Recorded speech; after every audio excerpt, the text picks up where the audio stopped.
Have you ever wondered why the ache for love feels like a chain you forged yourself? You stand in the quiet of your own room, phone dark, heart loud, replaying the last text he sent or didn't send. And the silence presses against your ribs like a question you're terrified to answer. Most women learn early that being wanted equals being safe.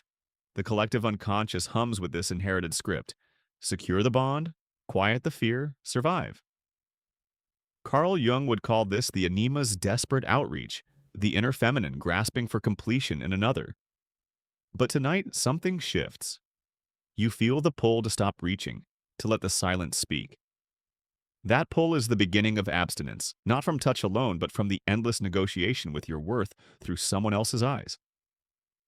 Jung taught that the psyche moves toward wholeness when we cease projecting our gold onto others. The anima, that inner image of the feminine, often latches onto a man and whispers, "He will make me real." You know the moment.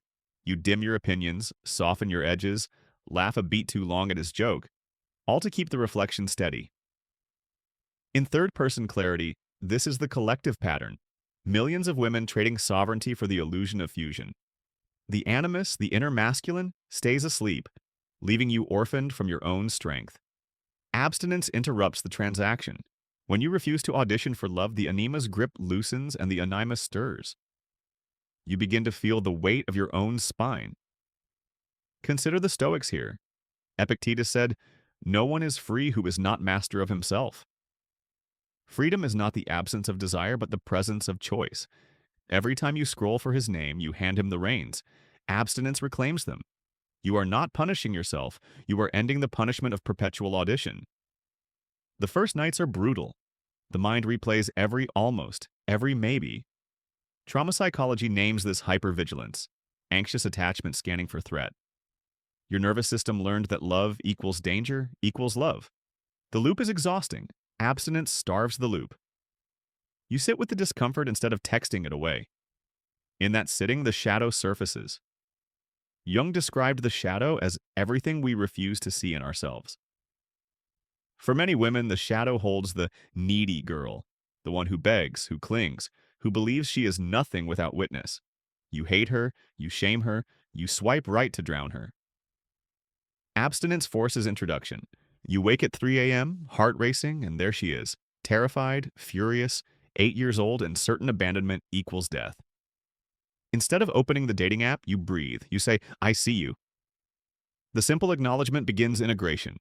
The shadow does not dissolve, it joins the table. Your capacity expands to hold both the dignified woman and the trembling child. Self-worth is no longer a performance, it is a reunion. Have you noticed how quickly you apologize for taking space? "Sorry, busy week," you type, when what you mean is, "I need to find my own pulse." The apology is the anima's tax on independence. Seneca wrote, "It is not that we have a short time to live, but that we waste a lot of it."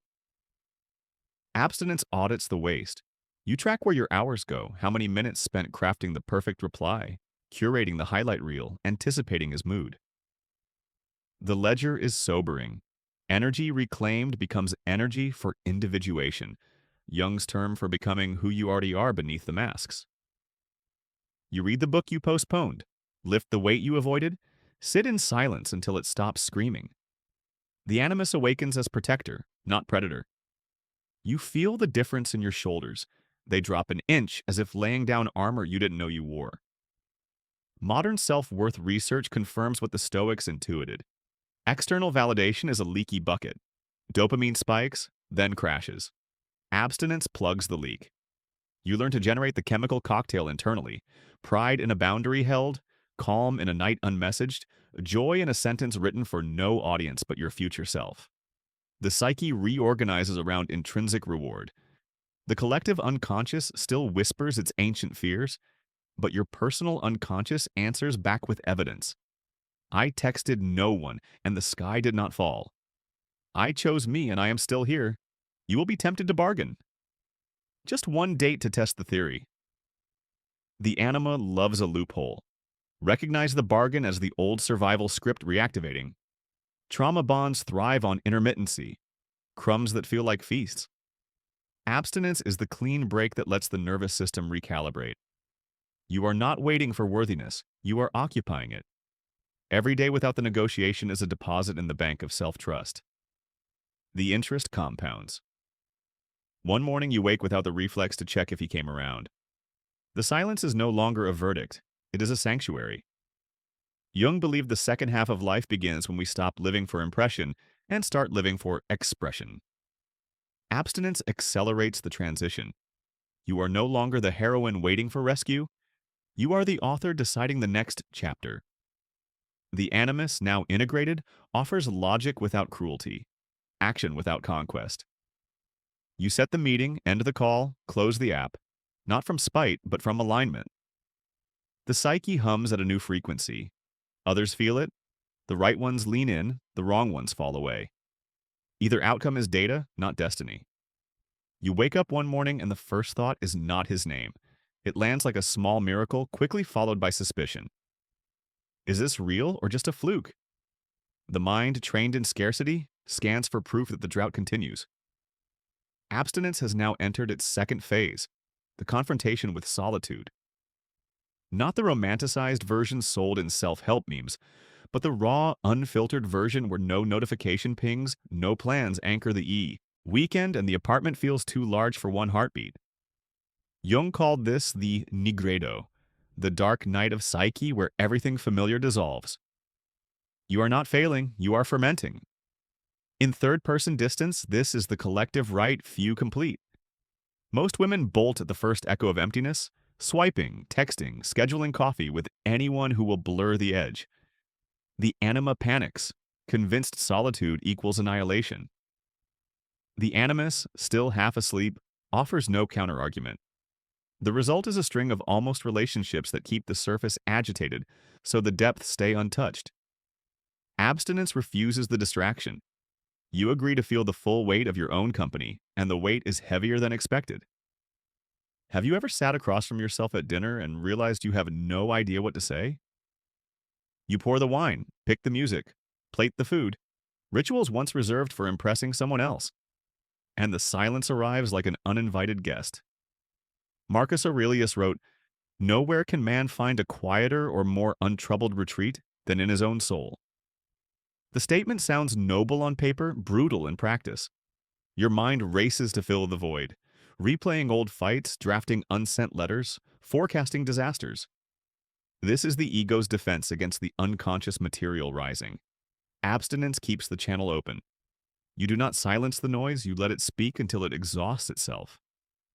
Trauma psychology identifies hyperarousal in the body during prolonged solitude. Heart rate climbs, shoulders tighten, breath shallows, all signals that the nervous system once equated aloneness with danger. The inner child scans for the missing caregiver.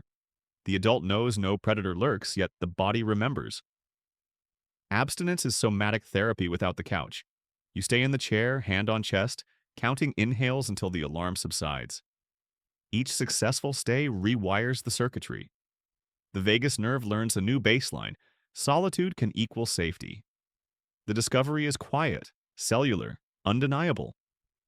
Jung's concept of the self, the organizing center beyond ego, begins to broadcast here. In the absence of external mirrors, the self uses dreams, hunches, sudden tears over a song lyric. You jot the fragments in a notebook you once reserved for love letters. The entries are messy, contradictory, alive. Individuation is not a tidy ascent. It is a spiral. One day you feel sovereign, the next you crave a text like a drug. The Stoics remind you the obstacle is the way. Craving is the curriculum. You observe it without feeding it. The animus, now more awake, offers structure, a walk at dusk, a cold shower, a page of philosophy. Action interrupts rumination. The craving passes like weather. You start noticing the micro-betrayals you once accepted as normal. The man who answered in monosyllables but expected paragraphs. The one who planned dates only when convenient. The one who said, "You're too much," when you asked for clarity. Abstinence sharpens discernment. You are no longer negotiating from deficit. The ledger is balanced. You bring full presence or you bring nothing. This is not arrogance, it is calibration. The anima learns she does not need to shrink to fit. The animus learns he does not need to conquer to prove. Modern attachment theory labels this shift from anxious preoccupied to secure. The change is not theoretical. You decline the 11 p.m. You up? Text without guilt. You leave the party when you're tired, not when the vibe dictates. You tell the truth in the moment it forms, not 3 days later in a novel-length apology. Each choice is a vote for the future self you are midwifing. The collective unconscious still broadcasts its siren song. Better to be chosen than alone, but the volume lowers. Your own voice gains amplitude. Have you felt the strange grief of deleting the chat thread? Not just the words, but the alternate universe where things worked out.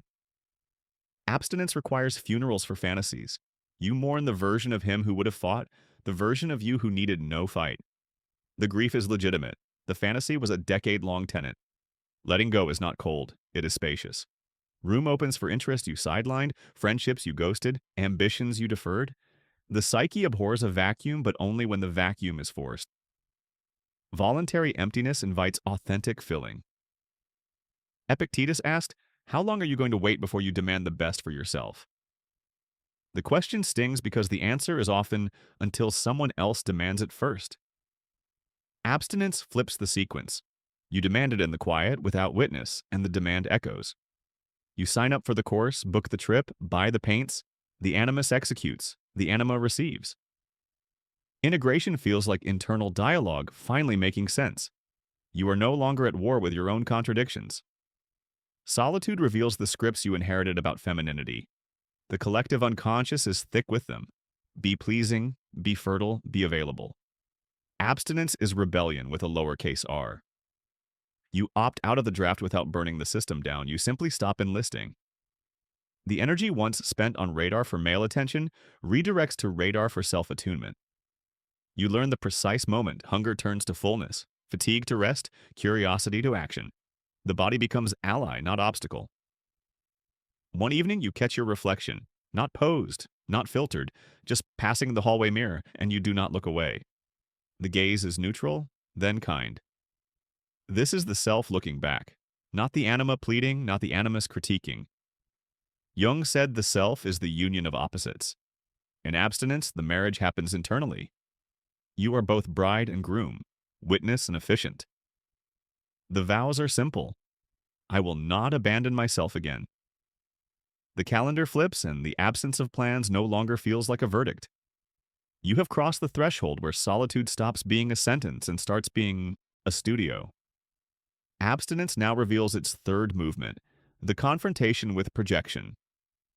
Jung defined projection as seeing in another what lives unclaimed in you.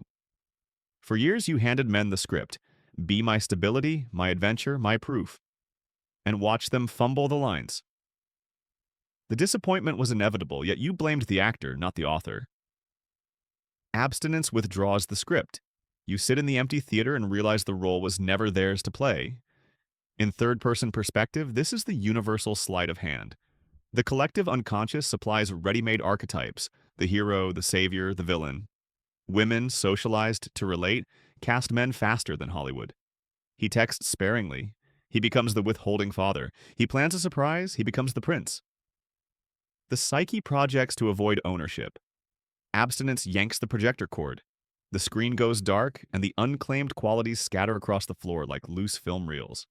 You pick them up one by one. Have you ever caught yourself praising a man for confidence you refuse to embody? You call him decisive while second-guessing your own lunch order. This is the animus in exile. Jung warned that the unintegrated animus speaks through criticism of self and others. Abstinence silences the critic by forcing encounter. You make the decision where to eat, what to wear, whether to speak, and live with the echo. The first choices feel clumsy, borrowed. Over time, they settle into bone. The animus stops renting space in his body and takes residence in yours. You feel it in the way you hold the door for yourself, literally and figuratively. Trauma psychology names this introjection of the other. You swallowed whole the voices that judged you, parents, exes, magazines, and they became your internal jury. Abstinence starves the jury. You stop gathering evidence for the prosecution. The mind, desperate for occupation, begins cross-examining the verdicts instead. Too loud becomes present. Too needy becomes aware of my needs. The reframe is not positive thinking, it is accurate seeing. Seneca said, "We suffer more in imagination than in reality." Abstinence drags the suffering into daylight and measures it against the facts. The gap is revealing. You notice the precise moment projection activates. A new man enters the periphery, coworker, barista, friend of a friend, and the old circuitry lights up. Your pulse quickens, your laugh calibrates, your story's angled toward impressing. The anima is on autopilot. Abstinence is the emergency brake. You pause, name the pattern, and choose observation over participation. You do not swear off attraction, you swear off possession. The energy that once fueled fantasy now fuels curiosity. What is actually here versus what you are superimposing? The question is a scalpel.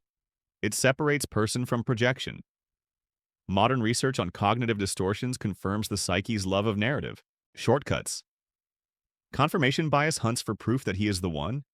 Availability heuristic replays the last time someone ghosted. Abstinence disrupts the algorithm. You gather new data. Your own reactions, your own boundaries, your own pleasure in an evening unshared. The dataset grows richer, the predictions more accurate.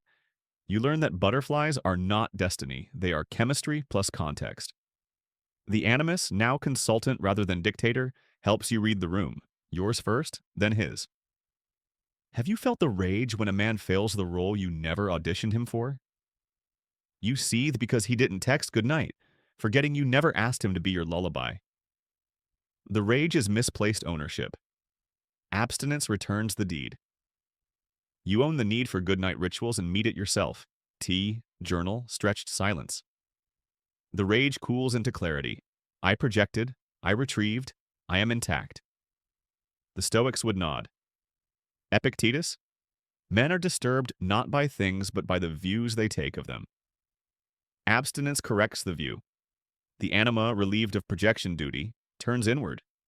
She discovers qualities you outsourced: playfulness, tenderness, erotic charge. You dance alone in the kitchen and feel the difference. Movement for joy, not display. You buy the lingerie for the drawer, not the reveal. The animus witnesses without conquest. Integration deepens. You are no longer split between pursuer and pursued. You are whole, circulating.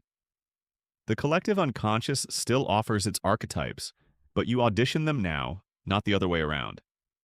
You begin to see projection in reverse. Men project onto you too: Madonna, manic pixie, therapist, trophy. Their gaze once flattened you into caricature. Abstinence gives you 3D vision. You notice the moment their script activates and step outside the frame. I'm not your muse, you say, or simply think, and the interaction shifts. You are no longer performing their fantasy, you are navigating shared reality. The skill is portable. Friendships sharpen, work dynamics clarify, family patterns surface without engulfing. Projection recognized is power reclaimed. One afternoon you scroll past an old photo, couple pose, forced smile, his arm possessive, and feel nothing. Not bitterness, not nostalgia, just neutrality.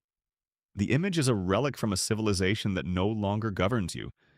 Jung called this withdrawal of projections, the prerequisite for authentic relating. You are not anti-love, you are anti-counterfeit. The psyche, now less cluttered, has bandwidth for genuine encounter. You can meet a man as he is, not as raw material for your completion. The possibility is electric, but not urgent. Abstinence has taught you timing is internal. Marcus Aurelius journaled nightly to examine his day. Abstinence adopts the practice. You review interactions not for what he meant, but for what you projected. The entries grow shorter, cleaner, less story, more signal. The animus logs the data, the anima feels the texture. Together they author a self that needs no ghostwriter. You close the notebook and sleep without the phone on the pillow. The space beside you is not a vacancy, it is a vote of confidence in your own gravity. The rhythm of abstinence has settled into your bones now, a steady pulse beneath the noise of the world. You move through days with a new center of gravity, not swayed by the glance of a stranger or the absence of a message. This fourth phase unveils the alchemy of boundaries. Not walls, but membranes that let you choose what enters and what stays out. Jung spoke of individuation as the process of becoming undivided, a whole self that neither leaks nor barricades. Abstinence is the crucible where boundaries are forged, not to keep others away, but to keep yourself intact. From a third-person lens, boundaries are the psyche's architecture, the collective unconscious scripts women as porous, absorbing others' moods, needs, expectations. The anima, trained to please, often mistakes fusion for intimacy.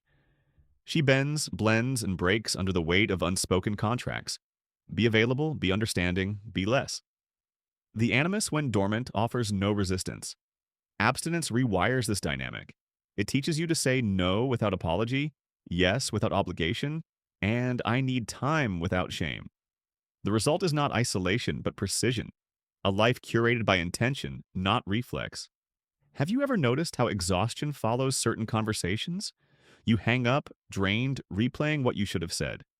The energy leak comes from a boundary crossed, not by them, but by you. You said sure when you meant not now. You laughed when you wanted to frown. Abstinence reveals these moments in real time. You pause before answering, feel the truth in your gut, and speak it. The first time you say, I'm not comfortable with that, your voice shakes, but your spine straightens. The animus holds the line. The anima softens the delivery. Together, they form a boundary that is firm yet kind. Modern psychology underscores boundaries as the cornerstone of self-worth. Without them, you become a public park, open to all, maintained by none. Trauma research links boundary violations to chronic stress. The body registers every yes you didn't mean as a betrayal. Abstinence is the antidote. It gives you permission to close the gate.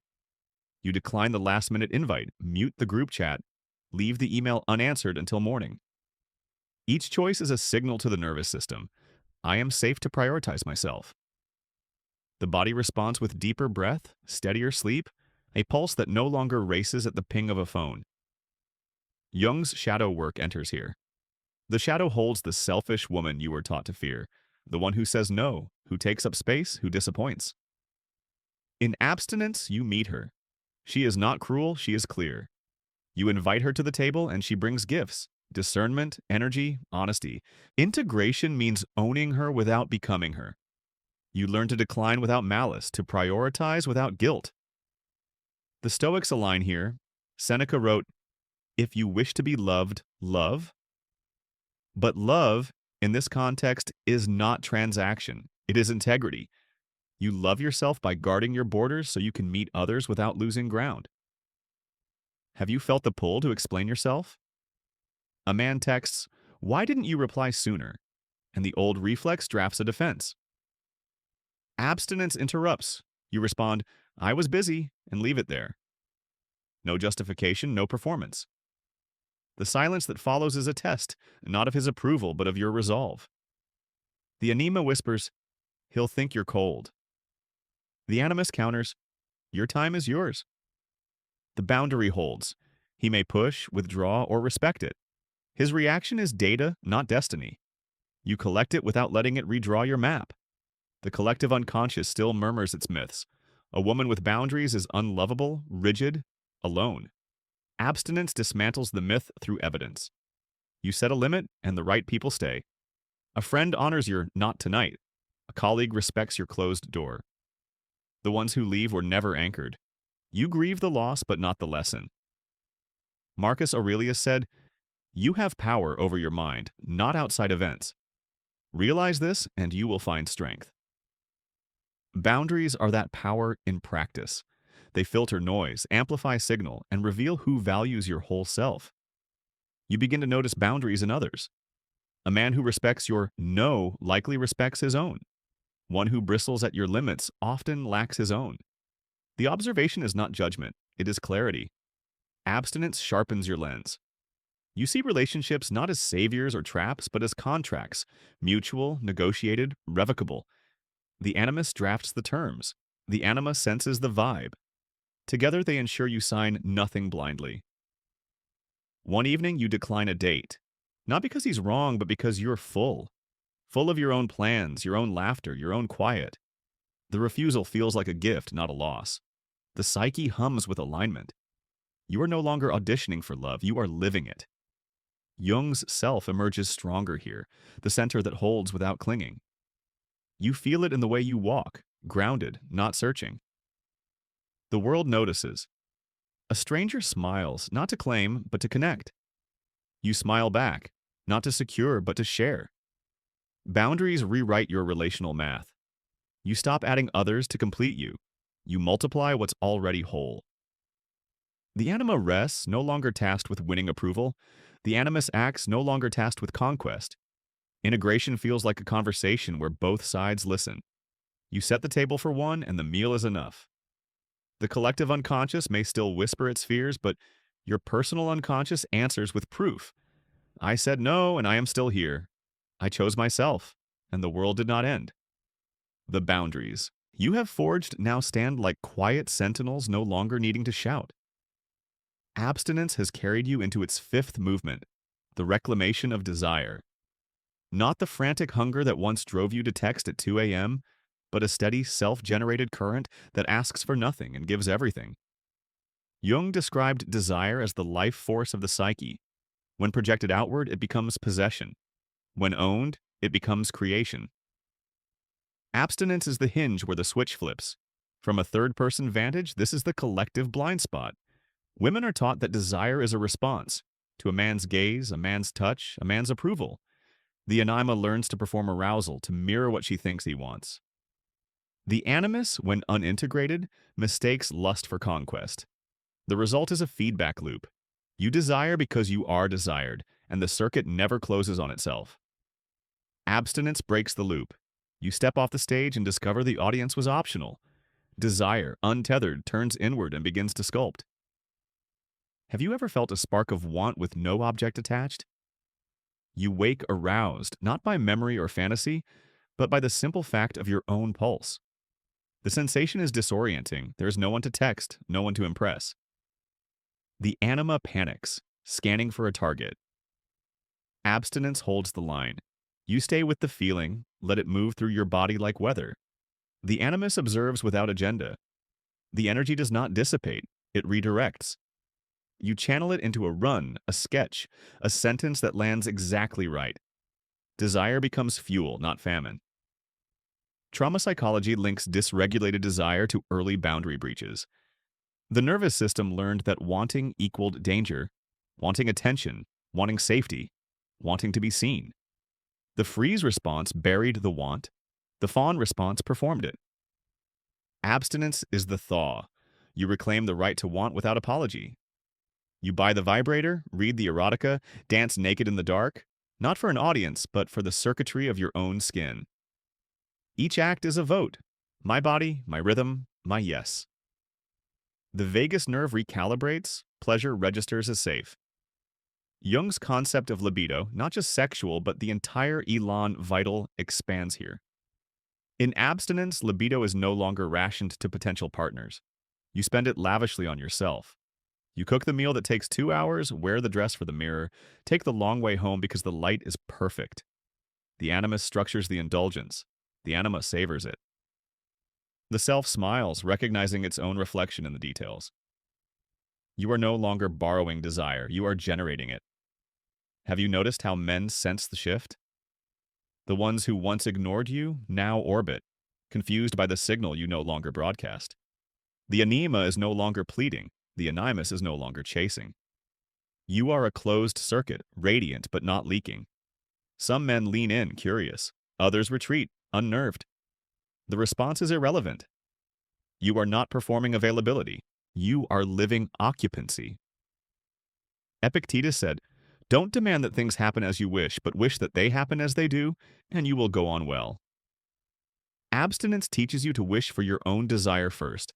The collective unconscious still peddles its pornographies. Desire must be validated by conquest, by orgasm shared, by proof of impact. Abstinence opts out. You orgasm alone and feel no deficit. You flirt with a stranger and feel no obligation. You write the fantasy and delete it, satisfied by the creation. The psyche reorganizes around internal sufficiency. The animus learns that potency is not penetration. The anima learns that allure is not invitation. Together, they author a sexuality that answers to no one. Modern neuroscience confirms what the Stoics sensed. The brain's reward system strengthens through intrinsic reinforcement.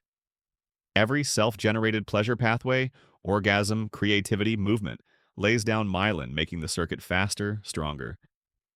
External validation becomes optional, like dessert after a meal you already enjoyed.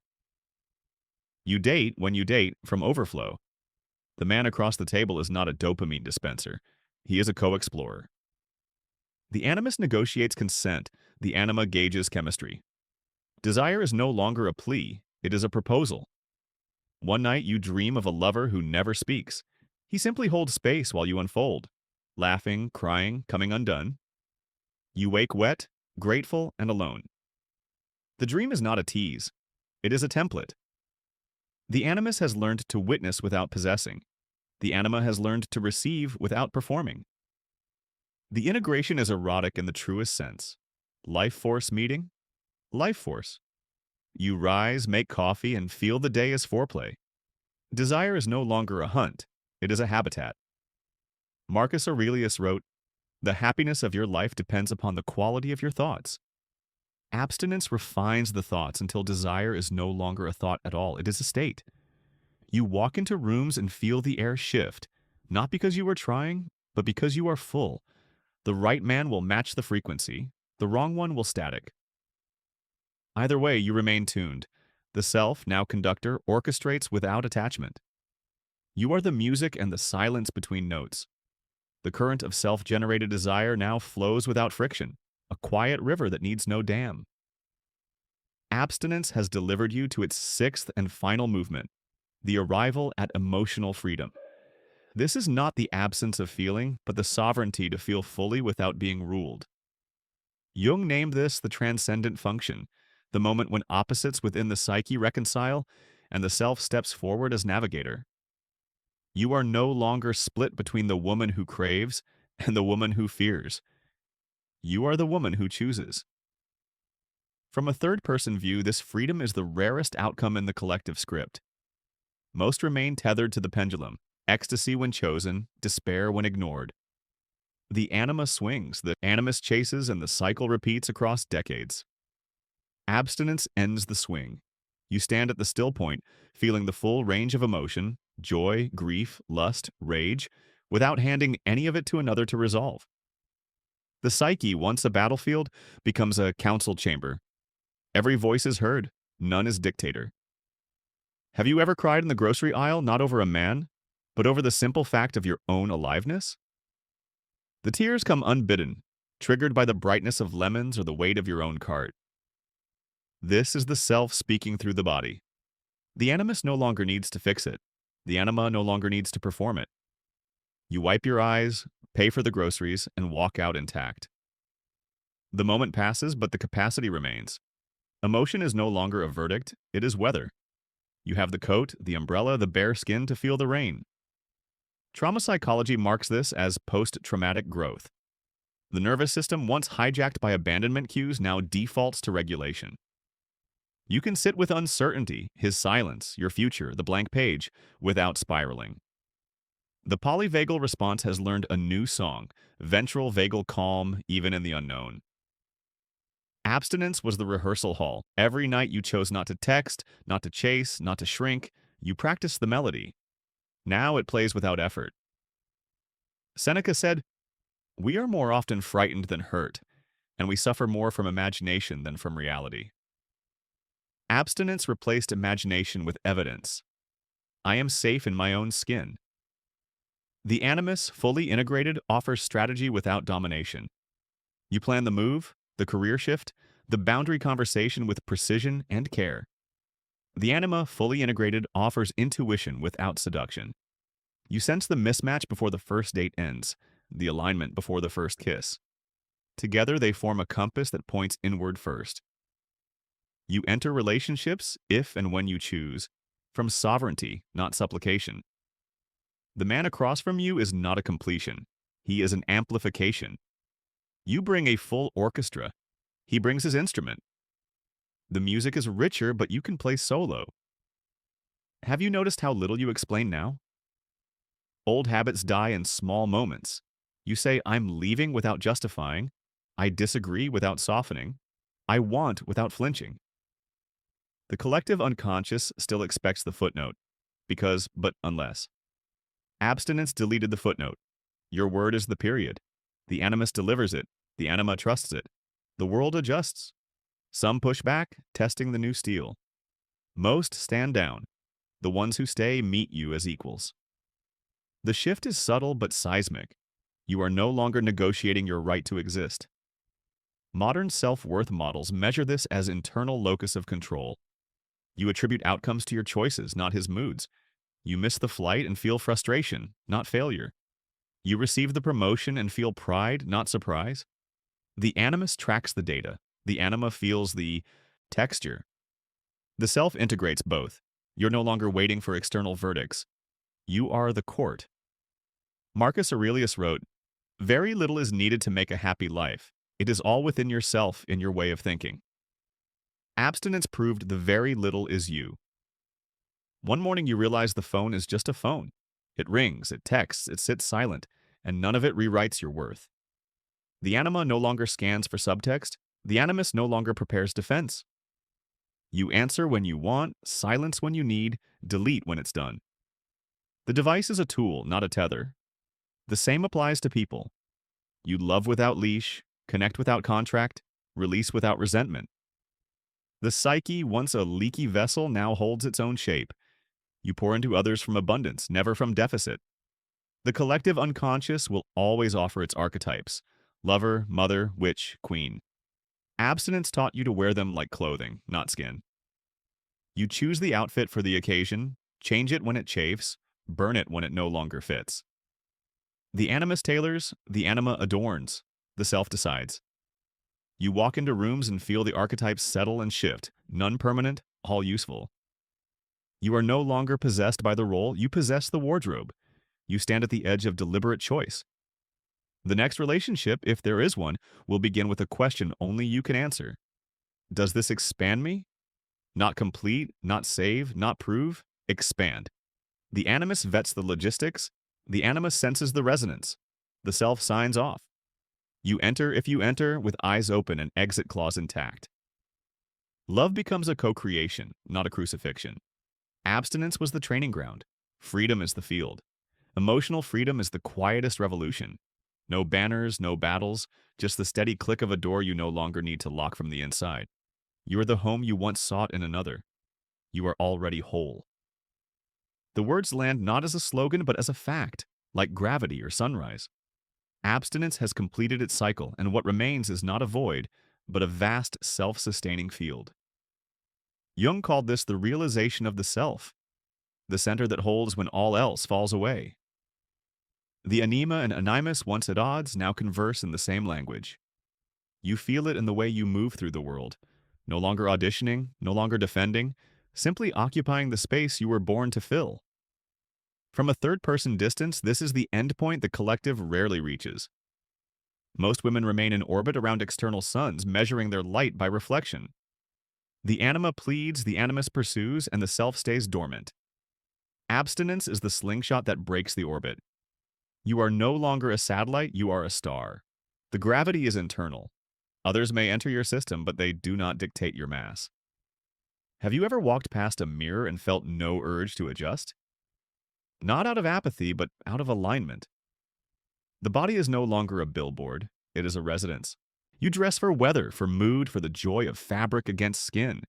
The animus plans the day. The anima savors the texture.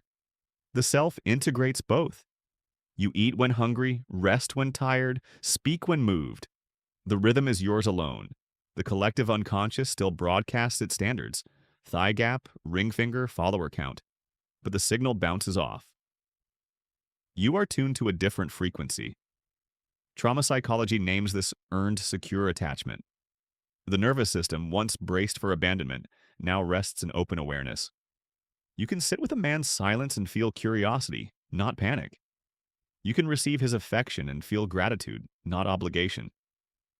The polyvagal tone is ventral vagal calm, steady, connected, alive. Abstinence was the laboratory where you tested every fear and found it survivable. The data is now embodied. You do not need to reprove your worth, you live it. The Stoics would call this the fruition of virtue. Epictetus, if you want to improve, be content to be thought foolish and stupid. Abstinence required exactly that. Looking foolish to the swipe right world, stupid to the just put yourself out there chorus. You did it anyway. The reward is not applause, it is autonomy. You choose your company, your silence, your future with the same clarity you once reserved for choosing a profile picture. The animus executes, the anima intuits, the self decides. Have you noticed how little you negotiate now? Not just with men, but with life. You say, this works for me and mean it. You say, this doesn't and stand by it. The anima no longer softens the edges, the animus no longer sharpens them. The boundary is the sentence itself. The world adjusts. Jobs shift to accommodate your hours. Friends respect your no. Family learns your new name for yourself. The shift is not rebellion, it is calibration. You are no longer compensating for imagined deficits. Modern research on self-actualization places this at the peak of human development. You are motivated by growth, not safety, by expression, not impression. The animus builds the structure, career, finances, health. The anima fills it with meaning, art, connection, pleasure. The self oversees the blueprint. You are no longer climbing Maslow's hierarchy, you are living from its summit. The view is clear, the air is thin, the company is optional. One afternoon you sit on a bench, coffee cooling, watching people pass. A couple argues, a child laughs, a man checks his phone every 10 seconds. You feel no superiority, no pity, just recognition. You have been each of them. Abstinence was the bridge from their scripts to your own. The anima waves goodbye to the versions of you still searching. The animus closes the door on the versions still chasing. The self integrates the journey. You finish the coffee, stand, and walk home. The day is ordinary, and that is the miracle. Marcus Aurelius ended each day with 3 questions. What did I do well? What did I do poorly? What can I do better? Abstinence refined the practice. You ask, and the answers come clean. No defensiveness, no exaggeration. The animus logs the facts, the anima feels the impact. The self adjusts the course. You sleep without the phone on the nightstand, wake without the reflex to check. The silence is no longer a question, it is an answer. You stand at the threshold of deliberate relating. The next connection, if it comes, will begin with mutual recognition, not mutual need. You will bring a full self, he will bring his. The animus will vet compatibility, the anima will sense resonance. The self will sign off or walk away. Love, if it arrives, will be an expansion, not a repair. You are no longer looking for someone to complete the sentence. You are the sentence, full stop. Emotional freedom is the quietest power. You wield it in the way you hold a door, return a smile, decline an invite. No drama, no announcement, just the steady hum of a life no longer on trial. The anima rests, the animus stands guard, the self steers. You are the home you once sought in another, and the door is always open, to the right ones, on your terms. You are already whole. Live like it.